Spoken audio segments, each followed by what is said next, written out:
Постојат повеќе кривични основи по кои може да се гонат лицата кои што тргувале и ја силувале штитеничката од домот 25 мај, смета директорот на првата детска амбасада Меѓаши Драги Змијанац. Според него, постојат сомненија дека и други девојчиња биле сексуално злоупотребувани од постари штитеници на домот. Бара кривичните дела кои се однесуваат на педофилијата и трговијата со деца да не застаруваат. Морална одговорност е најмалку што треба да се направи од директорот од 25 мај.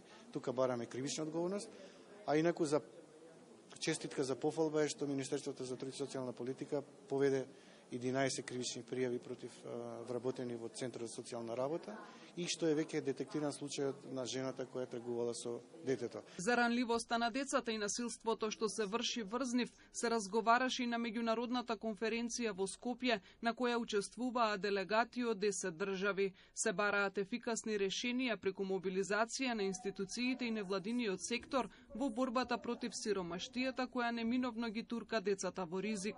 Потребно е и промена на начинот на кој што размислуваме на менталниот склоп, а не само на политиките.